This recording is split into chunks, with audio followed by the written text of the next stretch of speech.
Everyone, কেমন আছেন? আমি ভালো আছি। আজকে একটা মিনি ব্লগই করছি আবার। আজকে ছেলে আসছে, খুবই আনন্দের দিন আমাদের দুজনেরই। ২ মাস পর প্রায় ছেলের সঙ্গে আবার দেখা হবে। তো রান্না করছি বলতে এই পেঁয়াজ পোস্ত করব। পেঁয়াজ কেটে নিয়েছি, কাঁচা লঙ্কা, আর এদিকে তেল চাপিয়ে দিয়েছি, আর এদিকে পোস্ত নিয়ে নিয়েছি। পোস্তটা আগে একটু গুঁড়ো করে নেবো, তারপরে জল দিয়ে পিষবো। তো প্রথমে আগে পেঁয়াজ পোস্তটা চাপিয়ে করে নিই, তারপরে আবার ফিরছি। এখানে তেল গরম হয়ে গেছে, কোনো ফোড়ন দেবো না, শুধু কাঁচা লঙ্কা দেবো,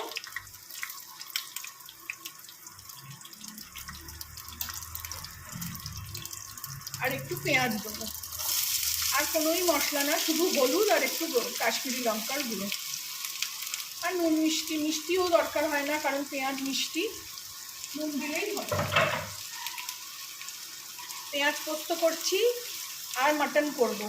সে মাংস ভাত খেতে চেয়েছে, কিন্তু মাংস বলতে চিকেন ভালোবাসে না সে খুব একটা, কেউই এখন ভালোবাসে না দুজনের মধ্যে। তো ওই জন্য 1/2 কিলো মাটনই নিয়ে এসেছি। তো এখন সেটাই করব। এই যে এদিকে মাটন এই যে রাখা আছে,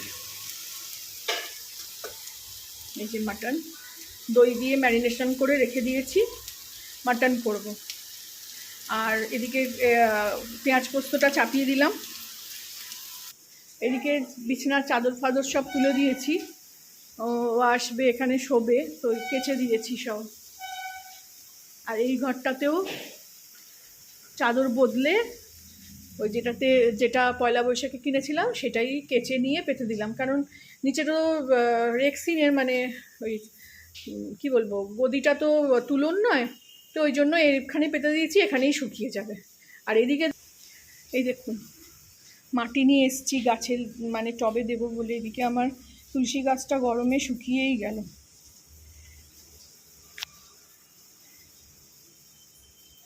এই যে মাটি, এই বড় ব্যাগে করে নিয়ে এসেছিলাম, সব কালকে শুকনো করতে রেখেছি। তুলসী গাছটা শুকিয়ে গেল, খুব মন খারাপ। এদিকে এই গাছটা গিফট পেয়েছে আমার মেয়ে, ওর বন্ধু ওর জন্মদিনে গিফট পাঠিয়েছে কলকাতা থেকে। আর এদিকে এই দুটো গাছ, আর এদিকে এই গাছটাও বেশ পাতা বার হচ্ছে, সুন্দর হচ্ছে। সব টবে করে দেবো এগুলোকে। এই হলো আমার গাছের আপডেট। মাটি নিয়ে এসেছি, মাটি সব ভরবো। প্রচণ্ড গরম আজকে, ভাল লাগছে না। মেয়ে অফিসের কাজে বসে গেছে অনেক আগেই, 11টার সময়। এই যে চলছে ওর কাজ। এদিকে গান শুনছিলাম, কিন্তু যেহেতু একটা ব্লগ করছি সেহেতু বন্ধ করতে হলো। এই যে পেঁয়াজ পোস্তটা হয়ে গেল, পোস্ত বেটে এতে দিয়ে দিলাম।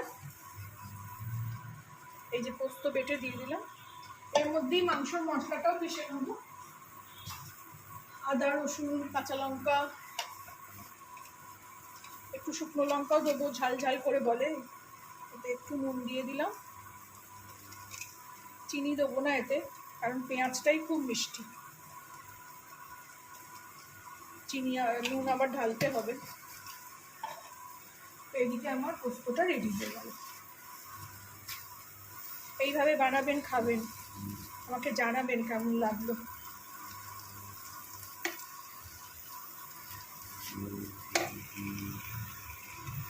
এই যে এদিকে পোস্ত হয়ে গেল, দেখুন একদম রেডি। এবার মাংসটাও চাপিয়ে দেবো, এটা একটা জায়গায় ঢেলে নেবো, মাংস চাপিয়ে দেবো। এই দেখুন মাংস কষানো চলছে, মাংস ভালো করে কষিয়ে নেবো। একদম এই যে জলটা রয়েছে, এই জলটা একদম শুকনো করে নেবো। তারপরে আলু দিয়ে আর একটু জল দিয়ে একটা কুকারে সিটি মারলেই মাংস রেডি হয়ে যায়। আমার মাংসের রেসিপি আমার চ্যানেলেও আছে, আপনারা দেখে আসতে পারেন। আমি কখনো মানে এটা তো ইন্ডাকশান বলে একটু অসুবিধে, তা যখন আমি গ্যাসে করেছি তখন আমি কড়াইতেই বসে বসে করেছি, মানে কষিয়ে করেছি, সেটা আরও টেস্ট ভালো হয়, সেটা খেতে বেশি ভালোবাসে আমার ছেলে। কিন্তু এখানে উপায় নেই সেরকমভাবে।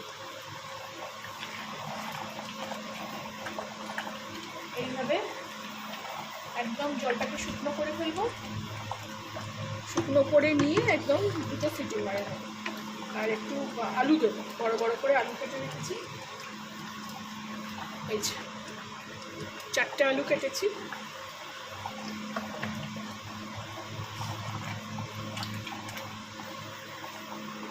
এই যে কুকারে এবারে মাংস কষিয়ে দিয়েছি, কষানো হয়ে গেছে, জল দিয়ে আলু দিয়ে কষিয়ে দিয়েছি। একটু গরম মশলা দিয়েছি, গরম মশলা ওই মিক্সি আসার পর গরম মশলা গুঁড়ো করেছি, তো একটু গরম মশলাও দিয়েছি।